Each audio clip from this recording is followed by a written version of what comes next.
Aster Vainath Speciality Hospital. We will treat you well.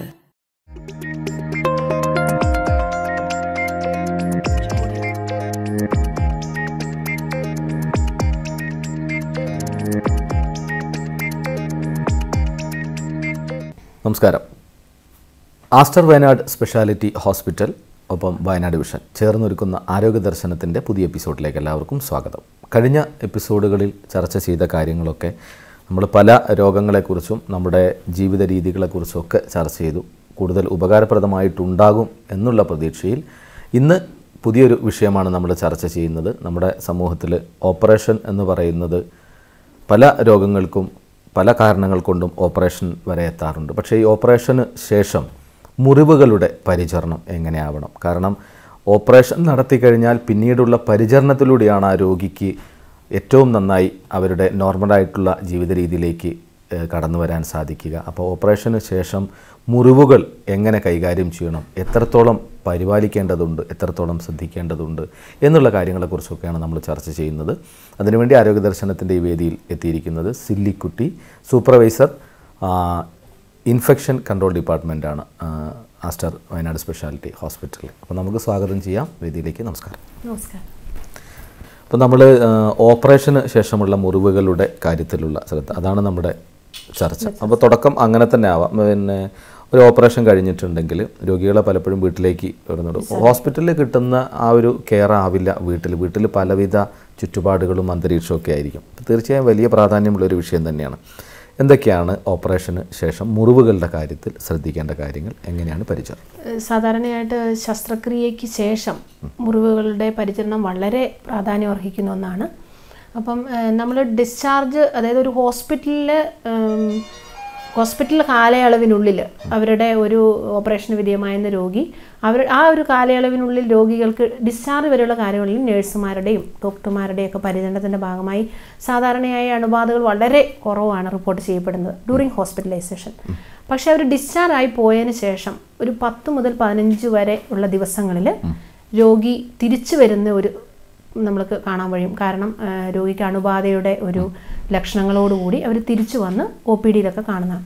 അപ്പം ഇത് ശരിക്കും പറഞ്ഞാൽ നമ്മുടെ ഈ ഡിസ്ചാർജ് വരെയുള്ള കാലഘട്ടങ്ങളിലൊക്കെ ഹോസ്പിറ്റൽ റിലേറ്റഡ് കാര്യങ്ങൾ കെയർ നന്നായി കാര്യങ്ങൾ നടക്കും. പക്ഷേ വീട്ടിലെത്തി കഴിയുമ്പോൾ മിക്ക ആൾക്കാർക്കും അതെങ്ങനെയാണ് ആ മുറിവിനെ പരിചരിക്കേണ്ടതെന്നുള്ള അഭാവം, അതാണ് ഈ അണുബാധയിലേക്ക് നയിക്കുന്നത്. അപ്പോൾ മെയിനായിട്ട് നമ്മൾ ഒരു ഓപ്പറേഷന് വിധേയമാകുന്ന രോഗി അവരുടെ മുറിവ് ഒരു 48 മണിക്കൂർ മുതൽ 72 മണിക്കൂർ വരെ ശരിക്കും ആദ്യത്തെ ഒരു 2-3 ദിവസം കവർ ചെയ്ത് സൂക്ഷിക്കണം എന്നാണ് പറയുന്നത്. കാരണം ഡയറക്റ്റായിട്ട് സോപ്പും വെള്ളവും എല്ലാം ഈ മുറിവിലേക്ക് ചെല്ലുമ്പോൾ അതിലൊരു എന്താ പറയുക, ഇത് ഉണങ്ങുന്ന ഒരു പീരീഡ്, മുറിവ് കൂടുന്ന ഒരു ടൈമിൽ സോപ്പിൻ്റെയും നമ്മൾ ഉപയോഗിക്കുന്ന എണ്ണയുടെയൊക്കെ ഒരു അംശം മുറിവിലേക്ക് ചെല്ലുമ്പോൾ അതൊരു പ്രോബ്ലമാണ്. അപ്പോൾ ആ 48 മണിക്കൂർ ടു 72 അവേഴ്സ് അത് പിന്നെ ഡോക്ടറിൻ്റെ കാര്യങ്ങൾ ഹോസ്പിറ്റലൈസേഷൻ ആവുന്നതുകൊണ്ട് അവിടെ നിന്ന് അവർ ടേക്ക് കെയർ ചെയ്യുന്നുണ്ട്. അതിനുശേഷം രോഗി കുളിക്കാനൊക്കെ പോകുമ്പോൾ വീടുകളിലെത്തുമ്പം ശരിക്കും പറഞ്ഞിട്ടുണ്ടെങ്കിൽ ആദ്യത്തെ 10 to 15 ഡേയ്സ് മുറിവിന് അതീവ ശ്രദ്ധ ആവശ്യമായ പീരീഡാണ്. ആ ടൈമിൽ നമ്മൾ എന്ത് ചെയ്യുന്നോ അതിനെ ആശ്രയിച്ചിരിക്കും മുറിവിൻ്റെ ഹീലിങ്സ് എല്ലാം. അപ്പം നമ്മളിപ്പം പറഞ്ഞിട്ടുണ്ടെങ്കിൽ സ്ക്രബ് ചെയ്തിട്ട്, ഇപ്പം ചിലരോട് പറയും കുളിച്ചോളാൻ പറയും. അപ്പോൾ എന്താ വെച്ചാൽ അവർ ഉപയോഗിക്കുന്ന സോപ്പും ഇതെല്ലാം ഉപയോഗിച്ച് സ്ക്രബ് ആ സർജറി വൂണ്ടിൻ്റെ അല്ലെങ്കിൽ മുറിവിൻ്റെ ഭാഗം ഉരച്ച് കഴുകുന്ന ഒരു പ്രവണത കാണുന്നുണ്ട്. അപ്പോൾ അത് ഉരച്ച് കഴിയുമ്പോൾ ശരിക്കും അത് ഹാമാണ്. ഒരിക്കലും അങ്ങനെ ചെയ്യാൻ പാടില്ല. പിന്നെ നമ്മൾ ഇടുന്ന ഡ്രസ്സ് ഒരിക്കലും അത് തട്ടി ഒരഞ്ഞ്, ചില കേസുകളിലൂടെ റിപ്പോർട്ട് ചെയ്തിട്ടുണ്ട്, ഇട്ട ഡ്രസ്സിൻ്റെ വൃത്തിയില്ലായ്മ, പിന്നെ അതിൻ്റെ ഡ്രസ്സിൻ്റെ എന്തെങ്കിലുമൊക്കെ സാധനങ്ങൾ അതിൽ ഒരഞ്ഞ് മുറിവിന് സൈറ്റായിട്ട് ഇൻഫെക്ഷൻ്റെ ഒരു സ്റ്റാർട്ടിങ് പോലെ വരാറുണ്ട്. അപ്പോൾ അതൊക്കെ ഒഴിവാക്കുക. പിന്നെ ഉള്ളതെന്ന് പറഞ്ഞിട്ടുണ്ടെങ്കിൽ പ്രധാനമായിട്ട് രോഗികളെ സന്ദർശിക്കാൻ വരുന്നത്, അതിനി ഹോസ്പിറ്റലിലായിക്കോട്ടെ വീടുകളിലായിക്കോട്ടെ, രോഗി സന്ദർശനം നല്ലതാണ്, ശരിയാണ്, നമുക്ക് മാനസിക ഉല്ലാസം നൽകുന്നതാണ്, നമ്മളെ കാണാൻ വരുന്നത് ഒരു സന്തോഷമൊക്കെയാണ്. പക്ഷേ ഈ ഒരു കാലയളവിൽ നമ്മൾ പ്രത്യേകം ഒരു മേജർ സർജറിയൊക്കെ ചെയ്ത് കിടക്കുന്നിടത്തേക്ക് രോഗികൾ പലവിധ അസുഖങ്ങളുമായിട്ട് അടുങ്ങി കയറി വരുന്നത്. അതൊരു സന്തോഷത്തിനപ്പുറം മാനസിക ആഘാതം പിന്നീട് സൃഷ്ടിക്കും, അണുബാധയിലേക്ക് നയിക്കാം. അതുകൊണ്ടാണ് ഈ എപ്പോഴും ഹോസ്പിറ്റലിൽ നമ്മൾ പറയും രോഗി സന്ദർശനം നമ്മൾ കുറവാക്കണം. പിന്നെ കൈകളുടെ സ്പർശനം, അത് വേറൊരു പോയിന്റാണ്.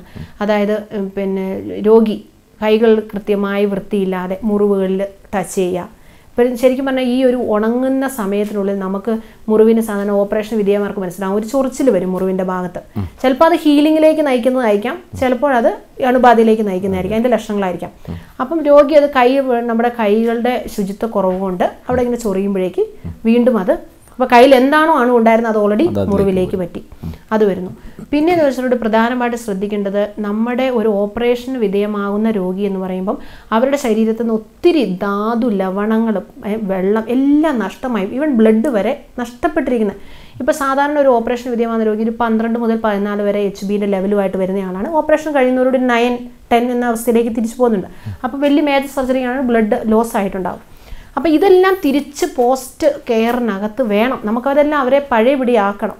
അപ്പോൾ അതിനു വേണ്ടിയായിട്ട് കറക്റ്റായിട്ട് വൈറ്റമിൻ സി അടങ്ങിയ ഭക്ഷണ സമീകൃത ആഹാരം കഴിക്കണം എന്ന് പറയുന്നത്.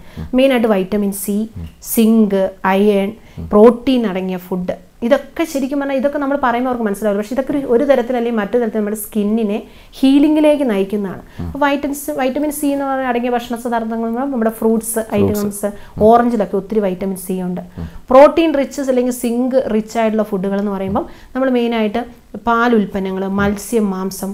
അപ്പോൾ ആദ്യത്തെ ഒരു ഓപ്പറേഷൻ ടൈമിൽ ചിലപ്പം എണ്ണ പദാർത്ഥങ്ങളൊക്കെ ഒഴിവാക്കും, ഒരു ആദ്യത്തെ ഒരു മാസത്തേക്കുള്ളതൊക്കെ ചിലർ എണ്ണ, വറുത്തതും പൊരിച്ചതുമായ ഭക്ഷണങ്ങൾ അതായിക്കോട്ടെ. അതിന് ശേഷം ആവശ്യത്തിനുള്ള എല്ലാ പദാർത്ഥങ്ങളും ഈ രോഗിക്ക് പോസ്റ്റ് ഓപ്പറേറ്റീവ് ഏരിയയിൽ വന്നാൽ മാത്രമേ അവരുടെ ആരോഗ്യം പഴയ സ്ഥിതിയിലേക്ക് മെച്ചപ്പെട്ടും അത് മുറിവിനെ വേഗം ഉണക്കാൻ സഹായിക്കുകയും ചെയ്യും. പിന്നെ മുറിവ് എപ്പോഴും ഉണക്കിയ ഒരവസ്ഥയിൽ സൂക്ഷിക്കണം. നനഞ്ഞിരുന്നിട്ടുണ്ടെങ്കിൽ എപ്പോഴും നനഞ്ഞ മുറിവിൽ അല്ലെങ്കിൽ മോയിസ്ചർ ഉണ്ടാകുമ്പം അണുക്കൾക്കൊരു ഇഷ്ടമാണ് അതിനകത്തേക്ക് കയറിയിരുന്ന് കൂട് കൂട്ടാൻ. അപ്പോൾ അത് നമ്മൾ ഒഴിവാക്കുക. എപ്പോഴും കുളി കഴിഞ്ഞതിന് ശേഷമാണെങ്കിലും മുറിവ് നല്ല ടവല് കൊണ്ട്, ആ ഒരു ടവല് തന്നെ ഒരു പ്രത്യേകമായ ശ്രദ്ധ എന്ന് പറഞ്ഞാൽ അതിനോട് ഒരു സെപ്പറേറ്റ് ടവല്, നമ്മൾ ക്ലീൻ ആയിട്ടുള്ള ടവല് മാറ്റി സൂക്ഷിക്കുക. കാരണം ഞാൻ തല തോർത്തിയ ഒരു തോർത്തുകൊണ്ടായിരിക്കാം എൻ്റെ അബ്ഡോമിനിൽ ഒരു മുറിവുണ്ടെങ്കിൽ തുടയ്ക്കാൻ പോകുന്നത്. അപ്പോൾ തലയിൽ ഓൾറെഡി എണ്ണ മെഴുകും സോപ്പും അലിഞ്ഞിരുന്ന ഒരു തോർത്തിൻ്റെ പ്രസൻസ് ആയിരിക്കാം, ഞാൻ അത് വെച്ച് തുടയ്ക്കുമ്പം അതേ കണ്ടാമിനേറ്റഡ് ഐറ്റംസ് എൻ്റെ മുറിവിലേക്കും വരും. ആദ്യത്തെ കുറച്ച് ദിവസങ്ങളൊന്നും കുറച്ച് പ്രശ്നങ്ങളൊന്നും ഉണ്ടാവില്ല, കുറച്ച് കഴിയുമ്പോഴേക്ക് വീണ്ടും പ്രശ്നങ്ങൾ സ്റ്റാർട്ട് ചെയ്യുന്നു. പിന്നെ ഡോക്ടർമാർ നിർദ്ദേശപ്രകാരം മാത്രം വ്യായാമങ്ങൾ ഒക്കെ ചെയ്യുക. കാരണം ഡോക്ടേഴ്സ് ഡിസ്ചാർജ് ആകുമ്പോൾ പ്രത്യേകമായിട്ട് എക്സ്പ്ലെയിൻ ചെയ്യും എന്തൊക്കെ ചെയ്യാൻ പാടും, അതൊക്കെ കൃത്യമായി പാലിക്കുക. മരുന്നുകൾ കൃത്യമായി കഴിക്കുക. കാരണം ഹോസ്പിറ്റലൈസ്, അതുകൊണ്ടാണ് നമുക്ക് ഒട്ടുമിക്ക കേസുകളെയും അണുബാധ ഹോസ്പിറ്റലിൽ ആവുന്ന സമയത്ത് റിപ്പോർട്ട് ചെയ്യുന്നില്ല. കാരണം ഇല്ല, ഒരു കുഴപ്പമില്ല, അവരെല്ലാം ഓക്കെയാണ്. പക്ഷെ ഡിസ്ചാർജ് ആ സമയത്ത് ഡോക്ടർമാർ, നഴ്സുമാരാണ് മെഡിസിൻ കൊടുക്കുന്നത്. പക്ഷെ തിരിച്ച് വീട്ടിലേക്ക് വരുമ്പം അന്തരീക്ഷം മാറും, തിരക്കായി. പ്രത്യേകിച്ച് സിസേറിയൻ സെക്ഷനൊക്കെ കഴിഞ്ഞ നമ്മുടെ കുട്ടിയുടെ പരിചരണവും കൂടി ആകുമ്പം രാവിലെ കഴിക്കേണ്ട മരുന്നുകളൊക്കെ ചിലപ്പം സ്കിപ്പായി പോകാൻ വഴിയുണ്ട്. അപ്പോൾ ആൻറ്റിബയോട്ടിക് എന്നൊക്കെ പറയുന്നത് ശരിക്കും അത് അത്യാവശ്യമായിട്ട് കഴിക്കേണ്ട ആ ഒരു 5 ദിവസത്തെ കാലയളവ് നന്നായിട്ട് തന്നെ കഴിക്കണം. അത് സ്കിപ്പ് ചെയ്ത് കഴിച്ചു കഴിയുമ്പോൾ പിന്നെ നമുക്കത് വീണ്ടും നമ്മുടെ വൂണ്ട് ഹീലിങ്ങിന് പ്രോബ്ലം ആയിട്ട് വരും. അപ്പോൾ ഇതൊക്കെയാണ് മെയിനായിട്ട് ഒരു ശസ്ത്രക്രിയയ്ക്ക് ശേഷം രോഗി വീട്ടിലേക്ക് പോകുന്ന ഒരു അന്തരീക്ഷത്തിൽ ശ്രദ്ധിക്കേണ്ട കുറച്ച് കാര്യങ്ങൾ. അപ്പോൾ അണുബാധ വരുന്നതിനുള്ള കാര്യങ്ങൾ, അത് ശ്രദ്ധിക്കേണ്ട കാര്യങ്ങൾ, അഥവാ അങ്ങനെ അണുബാധ മുറിവിലേക്ക് ഏറ്റുകഴിഞ്ഞാലുള്ള ലക്ഷണങ്ങൾ എന്തൊക്കെയാണ്? സാധാരണ അണുബാധ ഇപ്പോൾ ഒരു ഓപ്പറേഷന് വിധേയമായ രോഗി വീടുകളിൽ ഇങ്ങനെ കെയറുകളൊക്കെ നമ്മൾ പറഞ്ഞ രീതിയിലൊക്കെ ചെയ്തുകൊണ്ടിരിക്കുമ്പോഴായിരിക്കും ഒരു സുപ്രഭാതത്തിൽ ആദ്യത്തെ 1-2 ആഴ്ച എന്തായാലും വേദനയുണ്ടാവും. ഓപ്പറേഷന് ശരിക്കും പറഞ്ഞാൽ ഓപ്പറേഷൻ കഴിഞ്ഞതോടുകൂടി ആ ഒരു ശരീരത്തിൻ്റെ എല്ലാ ഇമ്മ്യൂണിറ്റി സിസ്റ്റവും എല്ലാം ഒരു ഇംബാലൻസ് നിൽക്കുന്ന സമയമാണ്. അപ്പം ആ സമയത്ത് ആദ്യത്തെ 1-2 ആഴ്ച ഒരുമാതിരി വേദന അവർ കംപ്ലൈൻറ്റ് പറയുന്നതാണ്. അതിന് നമ്മൾ വേദന സംഹാരികൾ കൊടുത്ത് അല്ലെങ്കിൽ അവർക്ക് കഴിക്കാം, അതിനൊരു പ്രശ്നവുമില്ല. പക്ഷേ അതിന് ശേഷവും നല്ല വേദന മുറിവിന് ചുറ്റും, പിന്നെ മുറിവിൽ നമ്മൾ തൊടുമ്പോൾ നല്ല ചൂട് നമുക്ക് ഫീൽ ചെയ്യണം, ഒരു ചൂട് പോലെ തോന്നുന്നു. മുറിവിന് ചുറ്റും നല്ല ചുവപ്പ് നിറം, നല്ലൊരു ചുമപ്പ് നിറം മുറിഞ്ഞു. പിന്നെ ആ മുറിവിൽ നിന്ന് ഒരു വെള്ളം പോലെ ഒലിക്കുന്നു. അതായത് പഴുപ്പാകാം, ചിലപ്പം ബ്ലഡ് ആയിട്ടുള്ള ഒരു ഫ്ലൂയിഡ് ആയിരിക്കാം, ചിലപ്പം ആ ഫ്ലൂയിഡിന് ഒരു ദുർഗന്ധവും വരാം. പിന്നെ കലശലായ പനി, സ്റ്റാർട്ടിങ് ചെറുതായിട്ട് കുളിര് പോലെ തോന്നുന്നു, പിന്നെ പനിയിലേക്ക്. പിന്നെ ചിലർക്കൊരു പ്രശ്നം കംപ്ലൈൻറ്റ് പറയുന്നത് എന്താ വെച്ചിട്ടുണ്ടെങ്കിൽ മുറിവുകൾ വിട്ട് അകലുന്നത് പോലെ. അപ്പോൾ ഒരാഴ്ച കഴിഞ്ഞു ഈ വക ലക്ഷണങ്ങളൊക്കെ തുടങ്ങി, പിന്നെ ആകുമ്പോഴേക്കും മുറിവിൻ്റെ സ്റ്റിച്ച് ഇട്ടിരിക്കുന്ന ഭാഗമെല്ലാം അകന്നകന്ന് വരുന്നു. അപ്പം ഇതാണ് ശരിക്കും ഒരു ലക്ഷണങ്ങളാണ്, അണുബാധയുടെ ലക്ഷണങ്ങളാണ്. വേദന വന്നോ, വേദന സംഹാരി കഴിച്ച് നമുക്ക് 1-2 ദിവസം നോക്കാം. പക്ഷെ വീണ്ടും ഈ പറയുന്ന ലക്ഷണങ്ങൾ, ഫീവർ, പനി വരുന്നു, അതിന് ചുറ്റും കലശലായ വേദനയും തടിപ്പ് പോലെ ഫീൽ ചെയ്യുക, പഴുപ്പ് ഒഴുകുന്ന പോലെ അല്ലെങ്കിൽ വെള്ളം ഒഴുകുന്നത് തോന്നിയാൽ ഒരു കാരണവശാലും അത് വെച്ച് സ്വന്തം വീട്ടിലെ മാനേജ്മെൻറ്റോട് നമ്മൾ ഇരിക്കരുത്, എത്രയും പെട്ടെന്ന്. ഇതൊക്കെയാണ് അണുബാധയുടെ ലക്ഷണങ്ങൾ. അപ്പോൾ എന്തോ ഒരു ചെറിയ ഇൻഫെക്ഷൻ അല്ലെങ്കിൽ അണുബാധയുടെ സ്റ്റാർട്ടിംഗ് ആണ് ഈ കാണുന്നത്. അപ്പോൾ എത്രയും പെട്ടെന്ന് ഡോക്ടറിനെ സമീപിക്കുക.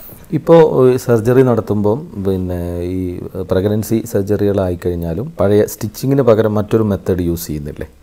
ഇപ്പം സാധാരണ ഇപ്പോഴത്തെ ഒരു ടെക്നോളജിയിൽ നമുക്ക് പണ്ടൊക്കെ ആയിരുന്നു സ്റ്റിച്ച് റിമൂവൽ, സ്റ്റിച്ച് ഇട്ടിട്ട് വരിക, അതൊക്കെയാണ്. ഇപ്പം എന്ന് പറഞ്ഞിട്ടുണ്ടെങ്കിൽ നോൺ അബ്സോർബിൾ അല്ല അബ്സോർബിളും നോൺ അബ്സോർബിൾ സ്റ്റിച്ചസ് ഉണ്ട്. ചിലത് സ്വന്തമായിട്ട് സ്കിന്നിൽ അലിഞ്ഞു ചേരും. അപ്പം ഇടുമ്പോൾ ശരിക്കും വളരെ കൃത്യമായിട്ട് തന്നെ മുറിവ് കൂടിയിരിക്കും.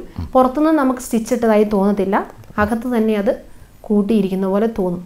ഇങ്ങനെയുള്ളവരോട് പ്രത്യേകം ഡോക്ടർമാർ ഡിസ്ചാർജിൻ്റെ സമയത്ത് പറയാറുണ്ട്, നിങ്ങളുടെ ഉള്ളിൽ സ്റ്റിച്ച് ഉണ്ടെന്ന് നിങ്ങൾ വിചാരിക്കേണ്ട, ഓൾറെഡി ഉള്ള സ്റ്റിച്ച് അതൊരു 7 മുതൽ 10 ദിവസത്തിനുള്ളിൽ അത് അലിഞ്ഞ് നമ്മുടെ ത്വക്കിനോട് അല്ലെങ്കിൽ സ്കിന്നിനോട് ചേർന്നോളും.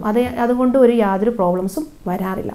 എന്നാൽ മറ്റു തരത്തിലുള്ള സ്റ്റിച്ചുകൾ ഇടുമ്പോഴേ ഡോക്ടർ പറയും, ചില സ്റ്റേപ്ലർ പിന്ന് പോലെ ഇങ്ങനെ ക്ലിപ്പ് ഇട്ട് ഇരിക്കുന്നവരെ കാണും മുറിവിനകത്ത്.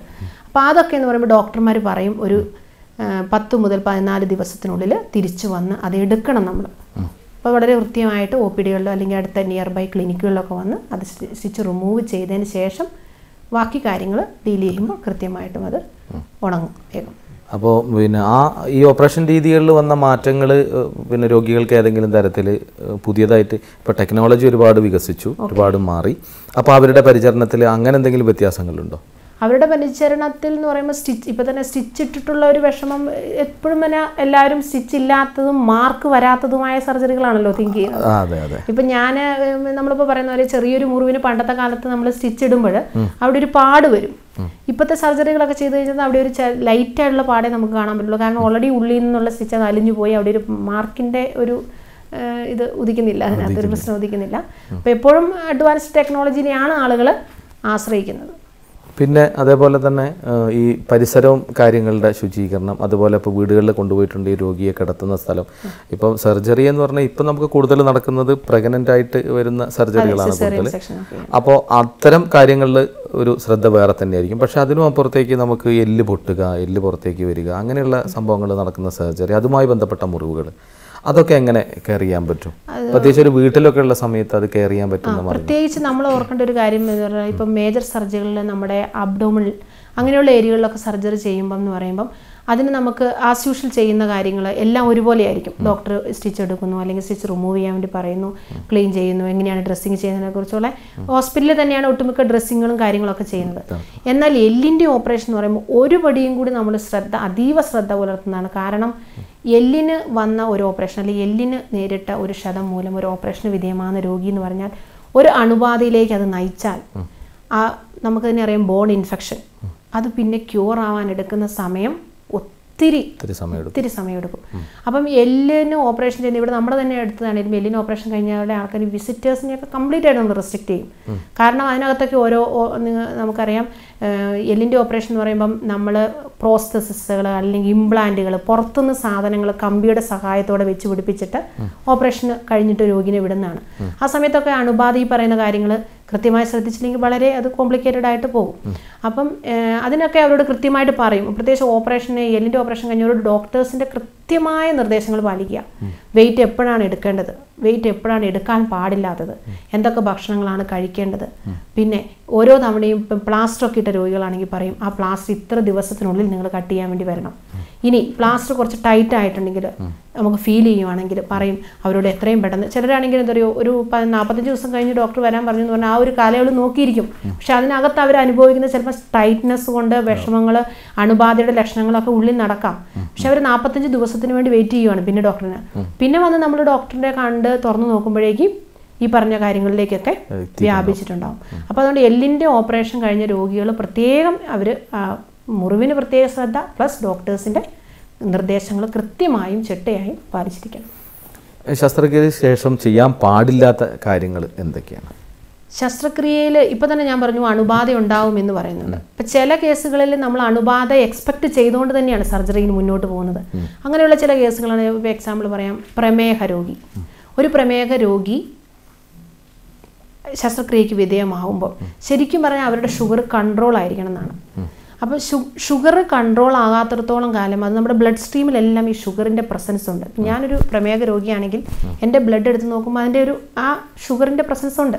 അപ്പോൾ എപ്പോഴും അണുക്കൾക്ക് ഷുഗറിനെ ഇഷ്ടമുള്ളതാണ്. അപ്പം നമ്മളത് ശരിക്കും ഡയബറ്റിക് അല്ലെങ്കിൽ പ്രമേഹം കൺട്രോൾ ആയതിന് ശേഷം മാത്രം, ഇപ്പോൾ ഓപ്പറേഷൻ വിധേയമാകുമ്പം ഡയബറ്റിക് ഹൈ ആണ് അല്ലെങ്കിൽ ഷുഗറിൻ്റെ ലെവൽ ഹൈ ആയിട്ടാണ് കാണിക്കുന്നതെങ്കിൽ ഓക്കെ, നമുക്ക് എമർജൻസി ആയിട്ട് ചെയ്യേണ്ടതല്ലെങ്കിൽ നമുക്ക് ഷുഗർ കൺട്രോൾ ചെയ്തിട്ട് വീണ്ടും വന്ന് അഡ്മിറ്റ് ആകാം. ആ ഒരു ലെവലിലേക്ക് പോയില്ലെങ്കിൽ പെട്ടെന്നുള്ള ഓപ്പറേഷൻ അല്ലെങ്കിൽ പെട്ടെന്ന് കഴിക്കുമ്പോൾ ഈ ഷുഗർ ലെവൽ കൊണ്ട് തന്നെ നമുക്ക് അണുബാധ വരും. പിന്നെ അപ്പോൾ ഈ രോഗി ഷുഗറിൻ്റെ കാര്യത്തിൽ കൃത്യമായ ചിട്ടയായ നിയമങ്ങൾ പാലിച്ചതിന് ശേഷം മാത്രം ഓപ്പറേഷന് വിധേയമാവുക. സ്മോക്കിംഗ്, ഇപ്പം സ്മോക്കിംഗ് എന്ന് പറയുമ്പോൾ നിക്കോട്ടിനാണ്. അതിനകത്തെ ആ ഒരു പ്രധാന വസ്തുവാണ് ഹീലിങ്ങിനെ പോലും പ്രിവെൻറ്റ് ചെയ്യും. നമ്മൾ മുറിവ് ഉണക്കുന്നതിന് പകരം കോംപ്ലിക്കേറ്റഡ് ആക്കി. അപ്പം നമ്മളെല്ലാവരും പറയുന്നുണ്ട് അറ്റ്ലീസ്റ്റ് ഒരു മാസം മുമ്പെങ്കിലും സ്മോക്കിംഗ് കംപ്ലീറ്റ് നിർത്തിയതിന് ശേഷം മാത്രം സർജറി കഴിഞ്ഞതിന് ശേഷം ഇത് പാലിക്കേണ്ടതാണ്. പിന്നെ സർജറി കഴിഞ്ഞതിന് ശേഷം മെയിനായിട്ട് പറയുന്നത് എന്താണെന്ന് വെച്ചിട്ടുണ്ടെങ്കിൽ വെയിറ്റ് എടുക്കുന്ന കാര്യം. ഇപ്പം യൂട്രസ് പോലെയുള്ള വലിയ സർജറികളൊക്കെ, യൂട്രസ് റിമൂവലൊക്കെ ചെയ്യുന്നുണ്ടെങ്കിൽ 3 മാസത്തേക്കെങ്കിലും നിങ്ങൾ ഹെവി ആയിട്ടുള്ള വെയിറ്റുകൾ ലിഫ്റ്റ് ചെയ്യുന്നതൊക്കെ അവോയ്ഡ് ചെയ്യണമെന്ന് പറയുന്നുണ്ട്. അത് പ്രത്യേകം പാലിക്കണം. പിന്നെ ഡോക്ടർമാർ പറഞ്ഞ വ്യായാമങ്ങൾ മാത്രം. ഓപ്പറേഷൻ കഴിഞ്ഞു എന്ന് വിചാരിച്ച് കംപ്ലീറ്റ് ബെഡ് റെസ്റ്റ് അല്ല. നമ്മൾ അത്യാവശ്യം നമ്മുടെ ശരീരത്തിന് ബ്ലഡ് സർക്കുലേഷന് വേണ്ടിയും വാക്കിങ്, സിമ്പിളായിട്ടുള്ള വാക്കിങ്ങുകൾ. പിന്നെ ഇപ്പോൾ അബ്ഡോമിനൽ സർജറി ഒക്കെ ചെയ്തവരോട് പറയും എന്താ പറയുക, ബ്രീത്തിങ്, കഫിങ് എക്സസൈസ്. അതൊക്കെ എന്ന് പറയുന്നത് നമ്മുടെ സർക്കുലേഷൻ ഇൻക്രീസ് ചെയ്ത് നമ്മൾ കുറച്ചും കൂടെ ആക്റ്റീവായ നോർമൽ ലൈഫിലേക്ക് വരാൻ വേണ്ടിയിട്ടാണ്. ഇങ്ങനെയുള്ള കാര്യങ്ങളൊക്കെ ചെയ്യുക. പിന്നെ ഡയറക്റ്റ് സൂര്യപ്രകാശം നമ്മുടെ മുറിവിനകത്ത് തട്ടിക്കാതിരിക്കുക. ചിലർക്കൊരു ശീലമുണ്ട് പൗഡർ ഇടുക മുറിവിൽ, ക്രീം തേക്കുക. ഇതൊന്നും ഡോക്ടർ പറഞ്ഞ ഒരു ആൻറ്റിബയോട്ടിക് ക്രീമോ അല്ലെങ്കിൽ എന്തെങ്കിലും ഉണ്ടെങ്കിൽ അത് മാത്രം, അതുപോലും വളരെ ശ്രദ്ധിക്കണം എന്നാണ് പറയുന്നത്. ഇപ്പോൾ ഒരു ക്രീം നമ്മൾ തേക്കുമ്പോൾ പോലും മുറിവിനകത്ത് തേക്കുമ്പോൾ ശരിക്കും നമ്മുടെ കൈ വൃത്തിയില്ല എങ്കിൽ, ഇപ്പോൾ എവിടെയെങ്കിലുമൊക്കെ ഞാൻ പണിയെടുത്തതിന് ശേഷം വന്ന് ക്രീം കൈ തേച്ചിട്ട് ഒരു പ്രവണതയുണ്ട് എല്ലാവരും മുറിവിനകത്തേക്ക് തേക്കുന്നത്. അങ്ങനെ വരുമ്പോൾ വീണ്ടും വരുന്ന പ്രശ്നം എന്താണ്, എൻ്റെ കയ്യിൽ എന്താണോ അതിന് മുമ്പ് പറ്റിയ അണു അത് ഓൾറെഡി ഞാൻ അപ്ലൈ ചെയ്ത് കഴിഞ്ഞു. അപ്പോൾ ഇപ്പോൾ നമ്മളൊക്കെ കുറേ പേരോട് പറയാറുണ്ട്, നിങ്ങൾ ഏറ്റവും നല്ല ബഡ്സ്, നമ്മൾ ചെവിയിലൊക്കെ ഇടുന്ന ബഡ്സ് ഉണ്ടല്ലോ, ആ ബഡ്സിൻ്റെ അറ്റത്ത് ഓയിൽമെൻറ്റ് എടുത്ത് തൊടട്ടെ, എന്നിട്ട് തേച്ചോട്ടെ. കാരണം അത്ര പോലും കൈ സ്പർശനം വേണ്ട. മുറിവിൻ്റെ ഭാഗത്തേക്ക് മാക്സിമം നിങ്ങൾ അവോയ്ഡ് ചെയ്യുക, കൈയിൻ്റെ സ്പർശനം നിങ്ങൾ അവോയ്ഡ് ചെയ്യുക. അപ്പോൾ ഇതൊക്കെയാണ് മെയിനായിട്ട് നമ്മൾ. പിന്നെ രോഗി സന്ദർശനം എപ്പോഴും ഉള്ളൊരു കാര്യം എന്ന് വെച്ചിട്ടുണ്ടെങ്കിൽ, രോഗി സന്ദർശനം എന്ന് പറയുമ്പോൾ എല്ലാവരും ശരിക്കും, പ്രത്യേകിച്ച് സിസേറിയൻ സെക്ഷൻ എന്ന് വെച്ചാൽ ഹാപ്പിനെസ്, സന്തോഷം പങ്കിടാൻ വേണ്ടിയിട്ടാണ് രോഗികളുടെ അടുത്തേക്ക് സന്ദർശകർ വരുന്നത്. പക്ഷേ നമ്മളെങ്ങനെയാണെന്ന് വെച്ചാൽ രോഗി സന്ദർശനം നമ്മൾ നോക്കുമ്പോൾ അറിയാം, ഒരു തരത്തിൽ അല്ലെങ്കിൽ മറ്റൊരു തരത്തിൽ അത് അണുക്കളിലേക്ക് വന്ന് അവരുടെ ഒരു കൈയിൻ്റെ അല്ലെങ്കിൽ കുഞ്ഞിനെ അത് അഫക്റ്റ് ചെയ്യും. ഇതൊക്കെ നമ്മൾ കുറേ കാര്യങ്ങളാണ് നമ്മൾ ചെയ്യാത്തത്. പിന്നെ വേറൊരു കാര്യം എന്ന് വെച്ചാൽ, കുളിക്കാൻ പറഞ്ഞെങ്കിൽ മാത്രം, ഡോക്ടർ പറയുമല്ലോ, ആദ്യത്തെ ഒരു 3-4 ദിവസങ്ങളിൽ സ്പഞ്ച് ബാത്താണ് നമ്മൾ പ്രൊമോട്ട് ചെയ്യുന്നത്. അതായത് ഡയറക്റ്റ് വെള്ളം മുറിവിലേക്ക്, സോപ്പും വെള്ളവും എണ്ണയൊന്നും മുറിവിലേക്ക് പാടില്ല. അപ്പം ചിലരുടെ ഒരു പ്രത്യേകം ഞാൻ പറഞ്ഞു, സ്ക്രബ് ചെയ്യുക പരിപാടി, അതൊന്നും വേണ്ട. അതൊക്കെ ശരിക്കും പറഞ്ഞാൽ മുറിവിനേക്ക് ഹാനികരമാക്കിക്കൊണ്ടിരിക്കുകയാണ്. ആ മുറിവിനെ കംപ്ലീറ്റ് ആയിട്ട് ഫ്രീ ആയിട്ട് വിടുക. ഒരു 10-15 ദിവസം. ശരിക്കും മുറിവ് ഉണങ്ങാനെടുക്കുന്ന സമയം 4 ആഴ്ച മുതൽ 6 ആഴ്ച വരെയാണ്. അപ്പം ഈ ഒരു 10-15 ദിവസമെങ്കിലും നമ്മൾ അതീവ ശ്രദ്ധ പൂണ്ട് ഹീലിംഗ് ചെയ്താൽ പിന്നെ നമ്മൾ ബാക്കി കാര്യങ്ങൾ ചെയ്താലും ഇത് ഇത്രയും മുറിവിനെ ബാധിക്കുകയില്ല. അപ്പോൾ ശസ്ത്രക്രിയയ്ക്ക് ശേഷം പാലിക്കേണ്ട പ്രധാനപ്പെട്ട കാര്യങ്ങളൊക്കെയാണ് നമ്മൾ പറഞ്ഞത്. അപ്പോൾ പിന്നെ ശസ്ത്രക്രിയ കഴിഞ്ഞു പോയ ആളുകളോട് ഇനി എന്താണ് പറയാനുള്ളത്? ശസ്ത്രക്രിയ കഴിഞ്ഞു പോയവരോട് പറയാനുള്ള മെയിനായിട്ടുള്ള കാര്യം എന്ന് പറഞ്ഞാൽ, മുറിവ് ഉണങ്ങാനെടുക്കുന്ന സമയം, കാലയളവ് എല്ലാം നമ്മൾ ചർച്ച ചെയ്തു.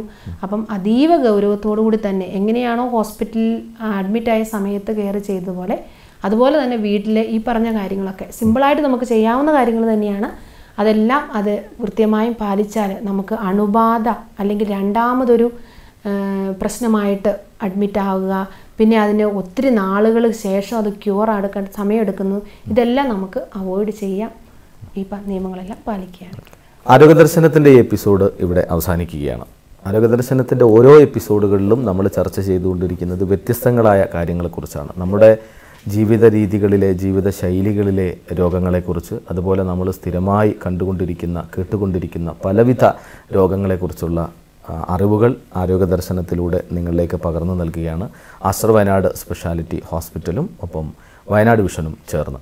ഈ കഴിഞ്ഞ എപ്പിസോഡുകളിലൊക്കെ കുറേയധികം നമ്മുടെ ആരോഗ്യരംഗത്തെ പ്രശ്നങ്ങളെക്കുറിച്ച് നിങ്ങൾ ബോധവാന്മാരായിട്ടുണ്ടാകുമെന്ന് വിചാരിക്കുന്നു. കുറഞ്ഞ ദിവസങ്ങൾക്കുള്ളിൽ തന്നെ നമ്മൾ നിങ്ങൾക്ക് നേരിട്ട് സംവദിക്കാനുള്ളൊരു വേദി തീർച്ചയായും ഒരുക്കും. അപ്പോൾ അടുത്ത എപ്പിസോഡിൽ നമ്മൾ കാണും വരെ ഈ എപ്പിസോഡിൽ നിന്നും ഇവിടെ പറയുന്നു. നന്ദി, നമസ്കാരം.